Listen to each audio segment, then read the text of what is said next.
കാഞ്ഞിരപ്പള്ളി മണ്ണാറക്കയം മണിമല റോഡിന്റെ നിർമ്മാണ പ്രവർത്തനങ്ങൾ മന്ദഗതിയിൽ. കഴിഞ്ഞ 6 മാസത്തിലധികമായി ഇവിടെ ഗതാഗതം നിയന്ത്രിച്ച് പണികൾ നടന്നുവരികയാണ്. ഇപ്പോൾ അഞ്ചിലിപ്പ കിഴക്കേ തലക്കൽപ്പടി ഭാഗത്ത് റോഡിന്റെ സംരക്ഷണ ഭിത്തി ഇടിഞ്ഞതോടെ ഗതാഗതം പൂർണ്ണമായും തടഞ്ഞിരിക്കുകയാണ്. റോഡ് പൂർണ്ണമായും കുത്തിപ്പൊളിച്ചിട്ടിരിക്കുന്നതിനാൽ ഇരുചക്ര വാഹനങ്ങൾ പോലും കടന്നുപോകുന്നുമില്ല. കാഞ്ഞിരപ്പള്ളി മുതൽ മണ്ണനാനി വരെയുള്ള ഭാഗത്ത് ചെറുതും വലുതുമായ 32 കലുങ്കുകളാണ് നിർമ്മിക്കുന്നത്. റോഡിന്റെ നിർമ്മാണം അശാസ്ത്രീയമാണെന്ന് നേരത്തെ തന്നെ പരാതി ഉയർന്നിരുന്നു. കാഞ്ഞിരപ്പള്ളി റോഡിന്റെ തുടക്കത്തിലുണ്ടായിരുന്ന 14 മീറ്റർ വീതി വാളക്കയം ഭാഗത്തെത്തിയപ്പോൾ 7.5 മീറ്ററായി ചുരുങ്ങിയിട്ടുണ്ട്. പണികൾ ഇഴയുന്നത് വളരെയധികം ബുദ്ധിമുട്ട് സൃഷ്ടിക്കുന്നതായി നാട്ടുകാർ പറയുന്നു.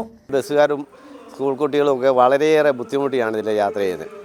ഈ കാഞ്ഞിരപ്പള്ളിക്ക് പോകേണ്ട ബസ് തെക്കേത്തുകോല SRV ജംഗ്ഷനിൽ വന്നിട്ട് മൂങ്ങാത്തറക്കോല ചെന്നിട്ട് വീണ്ടും TV റോഡിൽ ചെന്നിട്ട് പൊൻകുന്നം റോഡ് കുന്നഭാഗത്ത് ചെന്ന് വേണം കാഞ്ഞിരപ്പള്ളി എത്താൻ.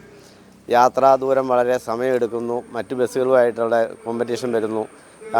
ഈ ഡീസലിൻ്റെയും പെട്രോളിൻ്റെയൊക്കെ വിലയ്ക്ക് അവർക്ക് ഇത് മുതലാകാത്ത രീതിയിലേക്ക് വരികയും ബസ്സുകാരൊക്കെ നിർത്തിപ്പോകേണ്ട അവസ്ഥ വരും.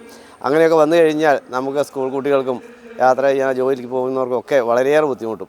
അതുകൊണ്ട് എത്രയും പെട്ടെന്ന് ഈ മണ്ണനാനിയിലെ പാലം പണി തീർക്കണം.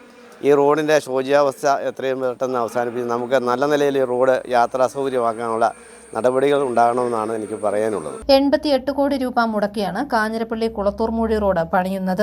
കാഞ്ഞിരപ്പള്ളി മുതൽ മണ്ണനാനി വരെയുള്ള 6.862 കിലോമീറ്റർ ഭാഗവും മണിമല മുതൽ കുളത്തൂർമൂഴി വരെയുള്ള 11.5 കിലോമീറ്റർ ഭാഗവും ചേർന്നുള്ള 18.362 കിലോമീറ്ററാണ് നവീകരിക്കുന്നത്. റോഡിന്റെ മധ്യത്തിലായി വരുന്ന മണ്ണനാനി മുതൽ മണിമല വരെയുള്ള ഭാഗം പുനലൂർ മൂവാറ്റുപുഴ റോഡിന്റെ ഭാഗമായി നേരത്തെ പൂർത്തിയാക്കിയിരുന്നു. News bureau, Kanjirappally.